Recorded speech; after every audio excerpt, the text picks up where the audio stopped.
Patients often come to my clinic and they say, hey, doc, can you just test me for everything? So what's the age that we should start checking for diabetes, prostate cancer, breast cancer? Is it 40, 50, or not at all?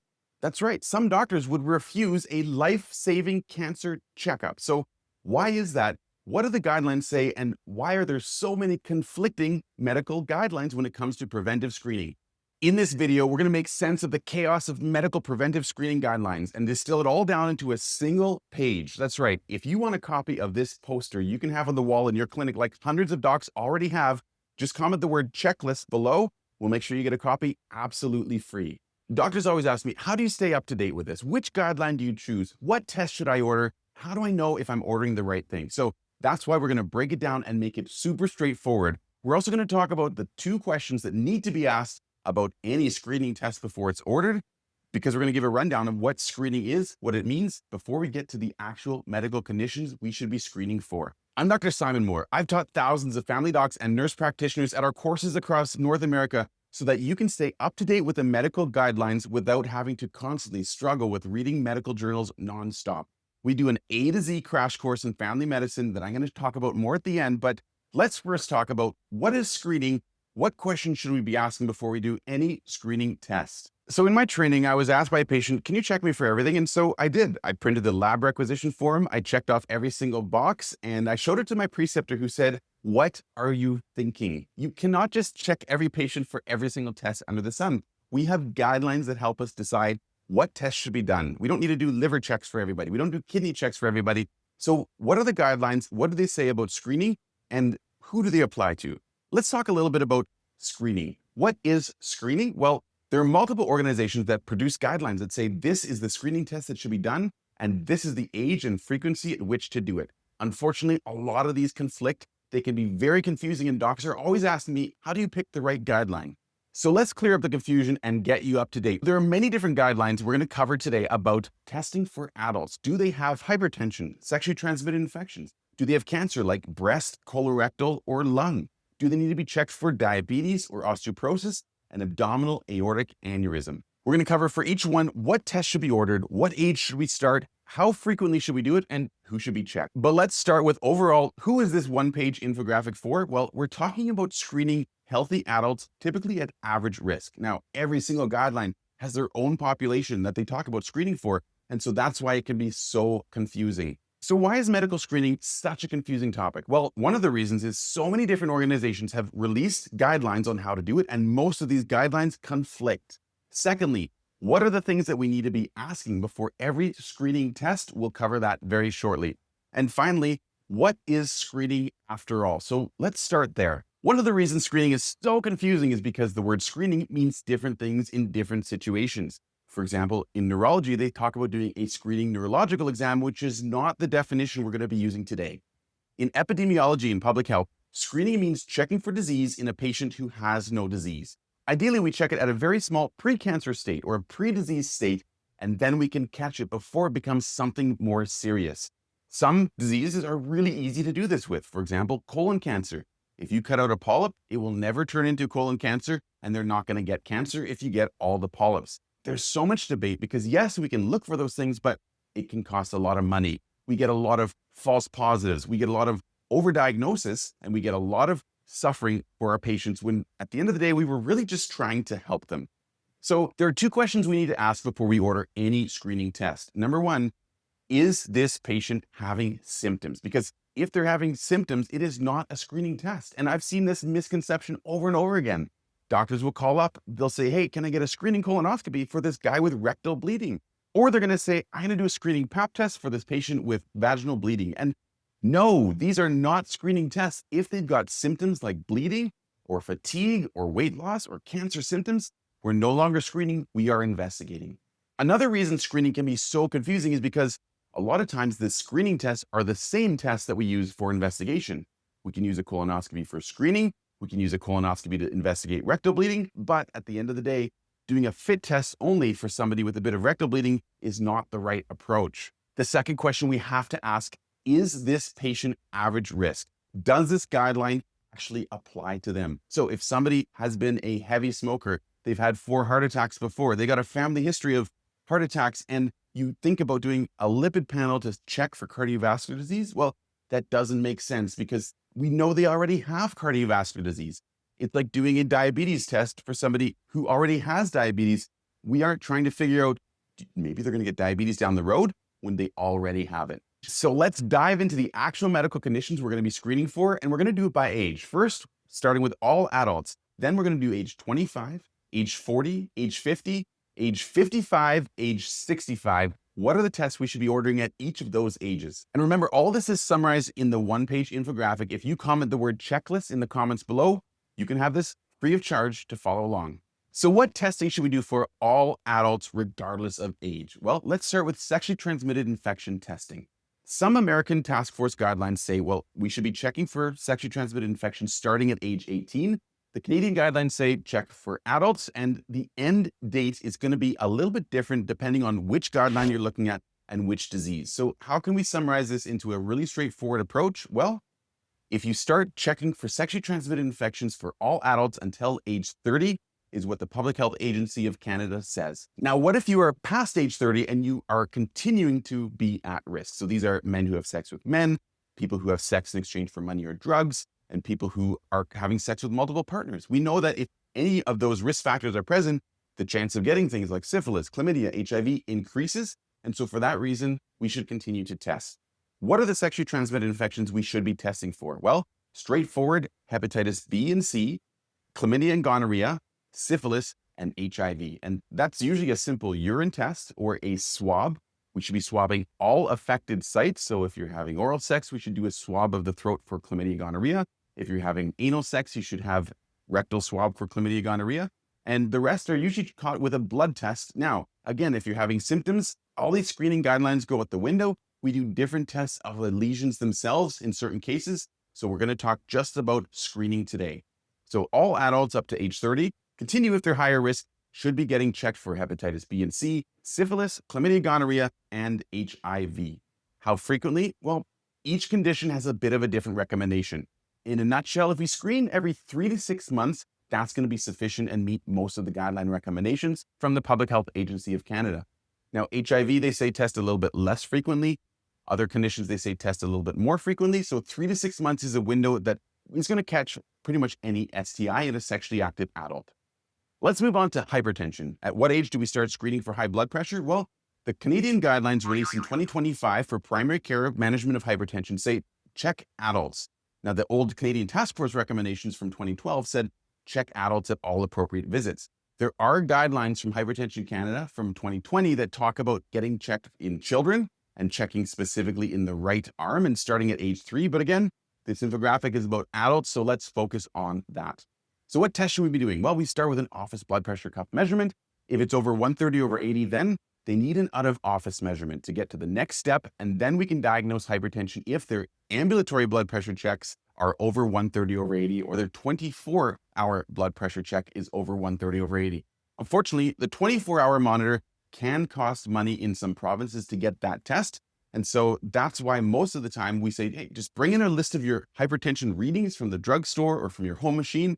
And that's how we make the diagnosis. Moving on to age 25, that is the age that we recommend starting checking for cervical cancer. Having made a couple of diagnoses of cervical cancer myself, it's a real distressing and really disappointing situation, knowing that this is a preventable cancer, like a lot of cancers. That's why it's so fantastic that the Canadian government has a goal to end cervical cancer and eliminate it by the year 2040, at which I will be 35 years old. So which guideline should we use for this? The national guideline is from 2013 and it's outdated now. The one from the Canadian Task Force on Preventive Healthcare. It says to use a Pap test starting at age 25. Now, very interestingly, some organizations, some provinces, and the US Preventative Service Task Force say start checking at age 21, but the US guidelines are in review right now, and we're going to see an update from them hopefully very soon. So many Canadian provinces have moved away from checking for Pap testing. What do they do instead? Instead of doing a Pap test every 3 years, the recommended test is an HPV test every 5 years. Now, if you've had a test that was positive, that's going to change. Just like any one of these conditions, if a screening test is positive, you no longer are down the pathway for regular average risk screening. If you have a positive test, if you have symptoms, we're not just screening anymore. We need to be looking into the next steps. But HPV testing is already available in Ontario, BC, Northwest Territories, Yukon, and PEI. And there's a couple of provinces that are doing a transition right now. In Alberta, Quebec, and Manitoba, they're in a transition phase, and hopefully the rest of the provinces are going to follow soon. What age do we stop screening for cervical cancer? Well, in most provinces, it's age 69, but in Quebec and in PEI, the age is 65. The next condition we're going to look for is heart disease. And how do we do that? We look for cardiac disease by checking for risk factors. We ask patients, do you smoke? Do you drink? Have you had a heart attack before? And our biggest tool for years has been checking for cholesterol. Now, thankfully, we don't do a fasting cholesterol check anymore. We say, go get a lipid panel. A non-fasting lipid panel is totally reasonable. Unless your triglycerides are over 4.5, then we say, hold on, you're higher risk, go back and get a fasting lipid panel. There are other tests that are coming into the guidelines that say maybe we should be doing these tests. And here's where the debate starts for the cardiac screening guidelines. There's an organization called PEER, which talks about non-pharma funded guidelines, and they've released their simplified lipid guidelines. And they say the only thing we should be doing is a lipid check every 5 to 10 years. In fact, doing it just once in somebody's life might be sufficient. Why would they claim that instead of saying get it every 5 years, like the Canadian Cardiovascular Society says? Well, it turns out if you continue to screen over and over and over again, it doesn't make much of a difference when it comes to actual cardiac outcomes. We know that if the first test shows you're high risk, you're probably going to start a statin. You're going to be recommended to start lifestyle modifications, quit smoking, lose weight, exercise, and all those good things. And at the end of the day, you're not going to stop doing that if you tell them, well, we got your cholesterol again 5 years later, or 1 year later, or 10 years later. If they're higher risk on the first test, one test could be sufficient. That's what the simplified lipid guidelines say. Where's the controversy here? Well, the Canadian Cardiovascular Society says not only should we get cholesterol checks every 5 years with a lipid panel, but there's a few other tests we need to think about as well. One of those tests is going to be ApoB. Now, if your ApoB is high, we can track that, we can monitor it, we can try and treat it. And the Canadian lipid guidelines say we can try and check for ApoB instead of low density HDL. The Canadian lipid guidelines used to say we should be checking for LDL-C, and now they say non-HDL-C or ApoB, we should treat to target, particularly when triglycerides are over 1.5 millimole per liter. That's the level at which we want to start following non-HDL-C and ApoB. Again, the simplified guidelines say there's no benefit, there's no reduction in cardiovascular risks or cardiovascular outcomes if we do that. And so they would say, don't even bother checking for those. So again, different debate, different discussion. I'll tell you what I do very shortly. Should we be getting lipoprotein A to find out if you're higher risk? This is an interesting marker that you need to check only once in your life because it doesn't actually increase over time. It doesn't fall. It doesn't need to be followed over time. It doesn't change with ethnicity or other risk factors. The Canadian Cardiovascular Society says, hey, here's a marker we can check once in somebody's life. If it's above 50 milligrams per deciliter, then we know that this person is at higher risk of cardiovascular disease, and we should maybe treat them more aggressively to try and prevent cardiovascular disease. Now, the Canadian simplified guidelines say, why would you bother? Because it doesn't change outcomes. And if they're at risk, just tell them to reduce their risks and treat their risk factors anyways. That's where the guidelines differ, and that's what the Canadian Cardiovascular Society guidelines say. In fact, some provinces like Ontario and Manitoba say, hey, we're not even going to cover this with our insurance plans because it doesn't change outcomes. And so if you want to get it checked, that's fine. It's private pay. You're going to have to pay for it yourself. One thing that all the guidelines agree on is if you're higher risk, then we should be doing all the things to prevent that. We should be recommending lifestyle modification, exercise, Mediterranean diet have all been shown to reduce your cardiovascular risk. Of course, smoking cessation, losing weight, physical activity, and at the end of the day, starting a statin. The Canadian Cardiovascular Society guidelines say if your ApoB is over 1.45 grams per liter, or your non-HDL-C is over 5.8 millimoles per liter, then you should start a statin. So what do I do to make sense of this? Fortunately, there's a really good calculator that we can use from the peer group that shows us what is your risk of having a heart attack or stroke in the next 10 years. And I'll actually pull up this calculator with the patient in the room, and it gives a visual representation. It shows if there's 100 people just like you with your risk factor, your age, your smoking status, your hypertension status, what is their chance of having heart disease in the next 10 years? And patients can see if that's a really high risk, they might be more motivated to take medication now to try and reduce that risk. If it's a very low risk, they might say, this seems a bit ridiculous. It's like wearing a helmet when I'm out for a walk. Why would I bother doing that if my risk is low? Well, that actually makes sense. If your risk is very high, for example, if you're skydiving, definitely want to wear a helmet. In fact, might not even do the trick for you if your parachute fails. Two more things we should be checking at age 40. Let's talk about diabetes. Now, believe it or not, there's controversy here as well. We used to say do a fasting plasma glucose. The American guidelines changed, and then the Canadian guidelines followed, recommending an A1C, which is great because patients don't need to fast to get their A1C checked. So that's what the Canadian Diabetes Association says. What does the Canadian Task Force on Preventive Healthcare actually say about this? Well, it turns out in 2012, they released a diabetes guideline. They said, don't bother with A1C checks. Just do a questionnaire. So there's a CAN risk screening questionnaire, asks you several questions. If you're moderate or high risk, they say, go ahead and get that A1C. But hey, if you're low risk, the Canadian Task Force on Preventive Healthcare says, don't even bother getting an A1C. To be honest, I've never seen that used in clinical practice. All I've ever seen for diabetes screening in Canada, people get their A1C. How frequently should this test be ordered? Well, depends who you ask. It should start at age 40. Well, sooner if you're high risk, according to the Canadian Diabetes Association. And then we should be checking every 1 to 3 years, according to the Canadian Diabetes Association. Now, once again, there is controversy there as well. People who have lower risk, probably not as likely to benefit. They're going to be getting sent to the lab more often. They're going to be getting told, oh, you've got a little bit of an elevation in your A1C. And on a repeat test, it might not actually be diabetes. But the benefit of this is maybe we'll catch it early. So that's where the debate lies for diabetes screening. Let's get into one of the most debated topics. And this one, buckle up because this is where I'm going to get the hate in the comments. It's going to get spicy. So we know in Canada, breast cancer is the most commonly diagnosed cancer, and it is the second leading cause of cancer-related death among women in Canada. I heard a fantastic presentation by Dr. Wanda Nicholson, the chair of the U.S. Preventative Service Task Force, who told us that, Black women are getting checked for breast cancer just as much as white women, but at the same time, they're 40% more likely to die of breast cancer, even when they're getting screened. So the U.S. Preventative Service Task Force has made a call for, we need more data. We need more research to find out why this is. Why are there racialized differences? How can we prevent that? What do the guidelines say when it comes to breast cancer screening? Depends who you ask. The Canadian Task Force on Preventive Healthcare released 2024 brand new guidelines that said we do not want to start screening at age 40. Start at age 50. But shortly thereafter, the Canadian Cancer Society released a statement saying, we disagree. We see young people with breast cancer. So why wouldn't you tell them to get a mammogram at age 40? Also, the American Task Force used 3 different streams of data. They used surveillance data, epidemiologic data, and modeling to show that, there is a benefit at age 40, and they believe the benefit outweighs the risk. And so the American guidelines say, start screening at age 40 as well.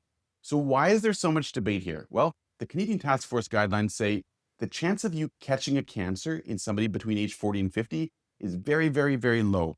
And the chance of harming them is actually much higher. You're much more likely to give them a surgery, an unnecessary surgery, than you are to save their life. If you screen 1,000 people between age 40 and 50 for breast cancer, you're going to only save 1 life from breast cancer with a lot higher risk of harms. Now, if that person has family history, if you screen 1,000 people with a family history of breast cancer, that goes up to 1.5 out of 1,000. And so then the benefit starts to become greater. So what does the guideline actually say? Well, it says we should discuss the risk starting at age 40 and offer mammogram. And more provinces are now allowing mammogram to be ordered for people between age 40 and 50 who have no symptoms. This is so important, and it's so often misunderstood that I'm going to state it yet again. If you do have symptoms, if you have breast lumps, if you find a new lump, absolutely go see your doctor, go see your nurse practitioner, because, hey, we are then investigating. It's no longer screening. These guidelines do not apply if you have symptoms. Should we be doing breast self-exams? Well, controversial as well. And so why is there controversy? Well, we find a lot of lumps that end up being not cancer. And that whole process can be very, very stressful. And we're more likely to do that than find a lump that turns out to be a cancer. So that's why there's debate about, should you check your own breasts for a breast self-exam or should you not? Canadian Cancer Society does recommend getting to know your own breasts. Canadian Task Force does not recommend self or clinician breast exams. So we're going to start at age 40 or 50 for breast cancer screening. The test of choice is mammography, not MRI, not ultrasound. There's doing research to see if maybe after age 74, maybe that makes a difference, but we don't have that evidence yet. How often should we be getting that mammogram? Well, the Canadian guidelines say every 2 to 3 years if you do decide to proceed. And definitely starting at age 50, you should be getting a mammogram every 2 to 3 years, according to the Canadian Task Force guidelines. And the American guidelines say every 2 years. And there's no data showing that if you screen every 1 year, that we're going to save your life, that we're going to find a cancer earlier. So every 2 or every 2 to 3 years is what the guidelines say. So what do I do? Well, again, I talk to patients about the risks and benefits. And if they've got a distant family history, or even if they've recently seen a friend go through this, it's going to be really hard to tell them numbers and risk levels. Most times it's going to be an emotional decision, and patients are going to want to be screened and going to accept the increased risk of overdiagnosis and harms from screening. Great way to do this with patients, though, I found, is using a calculator. And another good one, there's 1,000-person tools on the Canadian Task Force website where you can print the PDF and show what is your risk.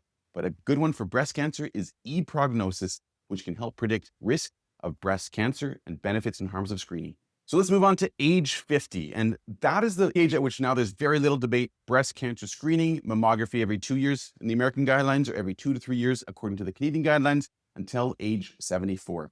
What else do we check for starting at age 50? Well, colon cancer is one of the diseases we should start checking for, according to the Canadian Task Force on Preventive Healthcare 2016 guidelines. Now, in Canada, there's no move to reduce that age, but the U.S. Preventive Service Task Force has a starting age now of 45 for getting checked for colon cancer. How do we do that check? Once again, totally depends on where you are, which province you're in, which jurisdiction you're in. The U.S. Task Force includes a CT colonography as a choice for checking for colon cancer in addition to FIT testing or in addition to scoping. But that's not an option in the Canadian guidelines and not readily available in Canada as a screening test, unless, say, you've failed a colonoscopy screening and you couldn't get the colonoscopy done, then maybe it might be offered to you. Canadian Task Force says, well, you can do a FIT test every 2 years, or you can do a flexible sigmoidoscopy every 10 years. The US guidelines say if you're going to do flexible sigmoidoscopy, you should do an annual FIT test as well, just to make sure that we're not missing a colon cancer from the right side of the colon, which is not seen during a flexible sigmoidoscopy. That one only looks at the left side of the colon.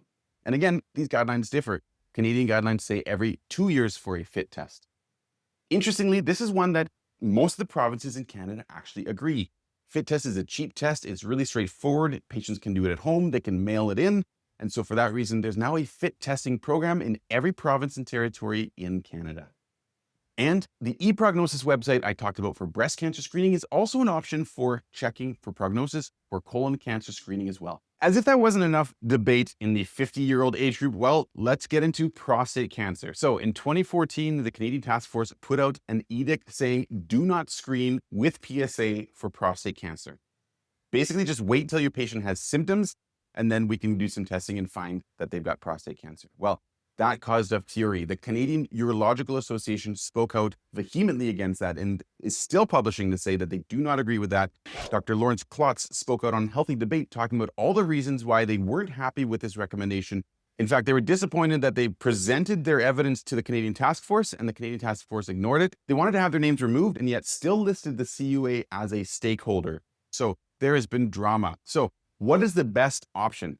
Turns out those Canadian guidelines are actually now getting outdated. And why do we say that? Well, there was a European study that showed very little benefit in screening for prostate cancer, but they are now tracking those folks over years and years and years. And they just published 21-year data showing that as time goes on, your benefit of screening for prostate cancer increases. And so maybe it does make more sense to check for prostate cancer with a PSA test. So what age should we start checking for prostate cancer? Start at age 50. Sooner if you're at risk, they say start at age 45 in the CUA guidelines. And they say do a PSA check.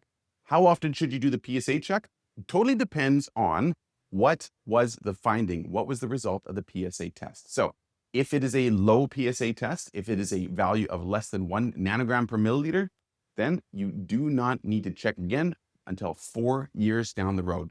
If your PSA is 1 to 3, they say check again after 2 years. And if it's over 3, check more frequently and maybe even use additional strategies such as screening calculators and percent-free PSA. Well, if we're going to talk about screening calculators for prostate cancer, there is another pile of debate there because there's over 96 options for screening calculators. Only a third of those have been externally validated. So fortunately, there was a meta-analysis in 2024 that said, what's the best tool? Well, 2 of them came out ahead. One of them is called the Prostate Biopsy Collaborative Group Risk Calculator. The other one is the Rotterdam calculator that uses the European randomized study of screening for prostate cancer to help make that conclusion. So when that 21-year follow-up came out, they said if you do PSA screening, not just once, it's got to be a process you commit to. The 21-year follow-up study showed that if you do that screening over time, the relative rate reduction in prostate cancer is 27%, and the benefit does start to show. Downsides, a lot of overdiagnosis with prostate cancer. Prostate cancer can also be slow growing. If your PSA is high, there's no way to know, is this prostate cancer going to kill you or are you going to die with it? So the only way to find out further is to do more testing. And that testing can be invasive. There can be biopsies involved. People can become very sick. They can become septic from this testing. And at the end of the day, they may say to you, well, it turns out you didn't have prostate cancer, and yet we made you very ill having these procedures done to find out. So that, once again, is the harm of screening, and that's why there's debate, and that's why getting a PSA isn't as simple as it sounds. The American Guidelines for prostate cancer said age 55 to 69, grade C evidence for screening, but that is being updated right now, so we'll have to wait till the next iteration of the U.S. Preventive Service Task Force PSA screening guidelines.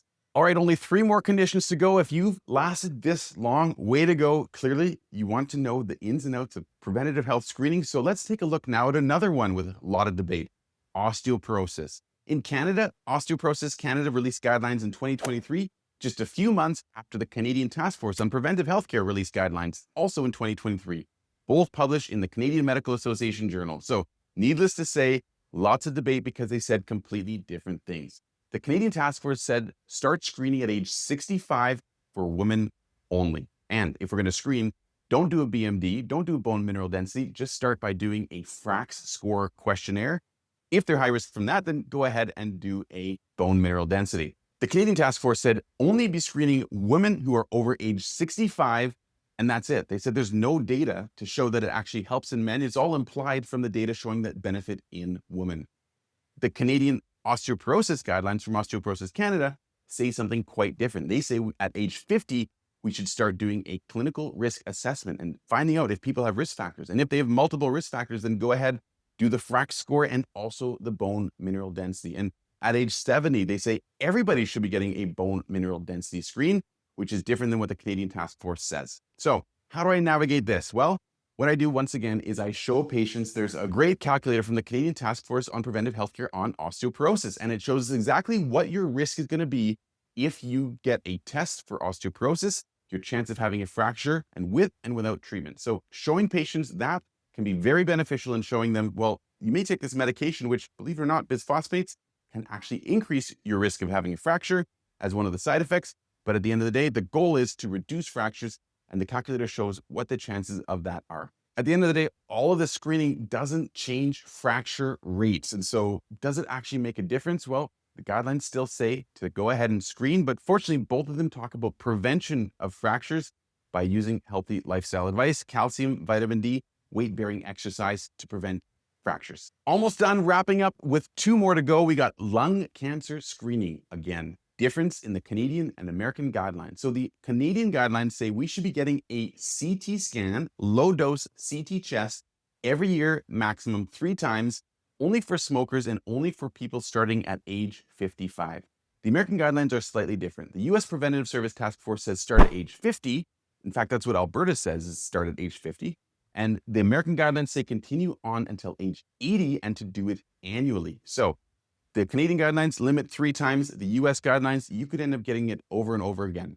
There is a program in 4 provinces in Canada, Alberta, BC, Nova Scotia, and Ontario, allowing you to get this test done. So not every province has this available. Pilot programs right now in Saskatchewan, Manitoba, and New Brunswick. So soon, perhaps, there will be lung cancer screening available across Canada using low-dose CT scan for smokers every year, maximum 3 times.